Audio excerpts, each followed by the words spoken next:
അസ്സലാമു അലൈക്കും. തഫ്സീർ വായന ഭാഗം 34. തജ്വീദ് നന്നാക്കി ഓതലിനെ സംബന്ധിച്ചിടത്തോളം ഒരു അവഗണനാനയം മാത്രമല്ല, അതൊരു പഴഞ്ചനും അനാവശ്യമാണെന്ന് പോലും ഒരു ധാരണ ചിലരിൽ കടന്നുകൂടിയിട്ടുണ്ട്.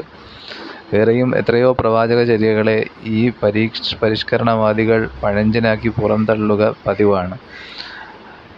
അക്കൂട്ടത്തിൽ ഒന്ന് മാത്രമാണ് ഇതും. പണ്ഡിതന്മാരെന്ന് കരുതപ്പെടുന്ന പലരും ഇന്ന് ഖുർആൻ വായിക്കുന്നത് കേൾക്കുമ്പോൾ അത്ഭുതം തോന്നും. ഒരക്ഷരം മറ്റൊരക്ഷരമായി മാറുക, അർത്ഥവ്യത്യാസം വന്നേക്കുമാറ് സ്ഥാനം തെറ്റി നിർത്തുക, വഖഫ് ചെയ്യുക, നിർത്തി വായിക്കൽ, അത്യാവശ്യമായ സ്ഥലങ്ങളിൽ കൂട്ടി വായിക്കുക തുടങ്ങിയ അബദ്ധങ്ങൾ പലതും അവർ നിർലജ്ജം ആവർത്തിക്കുന്നത് കാണാം.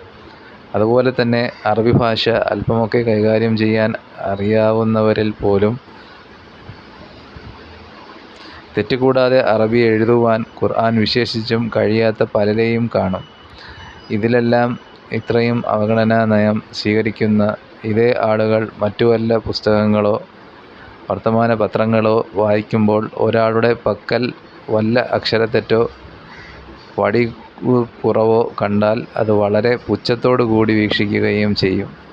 കോമ, പുള്ളി മുതലായവ ചിഹ്നങ്ങൾ ഗൗനിക്കാതിരുന്നാൽ പോലും പരിഹാസത്തിനു വിഷയമാക്കുന്ന ഇവർ ഖുർആൻ വായനയിലെ തെറ്റുകളെപ്പറ്റി ശ്രദ്ധ പതിപ്പിക്കുന്നത് പഴഞ്ചനും നിസ്സാരവുമാക്കുന്നത് കേവലം ഒരു വിരോധാഭാസമത്രേ. ഖുർആനെ ഉള്ളഴിഞ്ഞു സ്നേഹിക്കുകയും യഥാർത്ഥമായി ആദരിക്കുകയും ചെയ്യുന്നവർ അതിൻ്റെ വായനയും അതിൻ്റെ എഴുത്തും എല്ലാം തന്നെ ഗൗനിക്കാതിരിക്കയില്ല, ഗൗനിക്കേണ്ടതുമുണ്ട്.